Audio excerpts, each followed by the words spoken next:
संसाधन व प्रशिक्षण के अभाव में जान जोखिम में डालकर वनकर्मी कर रहे मगरमच्छों का रेस्क्यू आखिर कहां है जिम्मेदारों की नजर।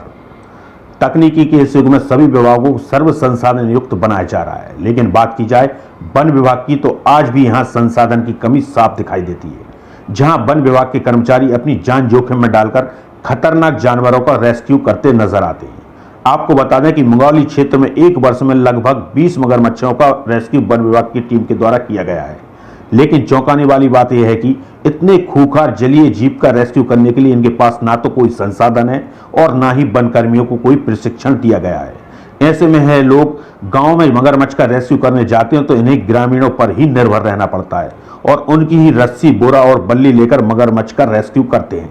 ऐसा ही नजारा रविवार को शहर से लगे रामबाग के खेतों में देखने को मिला, जहां कृषक संजू राय को अपने खेत में खड़े गेहूं की फसल में मगरमच्छ बैठा दिखाई दिया, जिसके बाद इस बात की सूचना वन विभाग के अधिकारियों को दी गई और मौके पर पहुंचे वन कर्मियों ने उस किसान से ही इस खूंखार जीव को पकड़ने के लिए रस्सी, बोरा और लकड़ी मांगी और यह सब मिलते ही यह कर्मचारी बिना किसी संकोच के इस मगरमच्छ के रेस्क्यू करने में जुट गए, जिसको देखकर लगा कि कहीं ना कहीं वन विभाग की लापरवाही के चलते यह कर्मचारी अपनी जान जोखिम में डालते हैं, क्योंकि एक लकड़ी के सहारे मगरमच्छ को काबू करने में इनको काफी परेशानी हुई।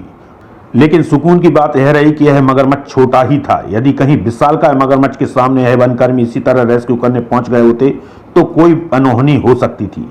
इस मंजर को देखने के बाद अब सवाल यह खड़ा होता है कि आखिर इस तरह जान जोखिम में डालकर यह वनकर्मी रेस्क्यू करते हैं, इसके बाद भी इनको कोई संसाधन और प्रशिक्षण नहीं दिया गया, तो क्या विभाग के जिम्मेदार अधिकारियों को किसी बड़ी घटना का इंतजार है? क्या उसके बाद ही ये चेतेंगे? मंगौली क्षेत्र में लगभग एक साल में 15 से 20 मगर निकलते हैं।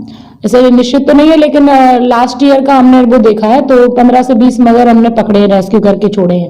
यहाँ पे क्या बेतवा नदी है और सहायक नदियां भी हैं उसके आसपास की, तो वहां से आ जाते हैं, तो फिर हम मगर रेस्क्यू करके उनको बेतवा नदी में छोड़ देते हैं। रेस्क्यू के लिए उपकरण वगैरह तो वैसे विशेष उपकरण की आवश्यकता नहीं पड़ती है, लेकिन हमारे पास जो भी सीमित संसाधन है उनका उपयोग कर हम उनको रेस्क्यू कर छोड़ देते हैं। प्रशिक्षण स्टाफ को वैसे प्रशिक्षण तो नहीं मिला है, लेकिन हम लोगों को मतलब देखते रहते हैं, जो लोग मगर पकड़ने वाली टीम है शिपरी की, तो उनका हमने देखा है कि कैसे मगर पकड़ते हैं, तो उसके आधार पर हम रेस्क्यू करते हैं। बाकी प्रशिक्षण हमको नहीं मिला है मगर का पकड़ने का। स्वदेश समाचार के लिए मुंगौली से विक्रम यादव की रिपोर्ट।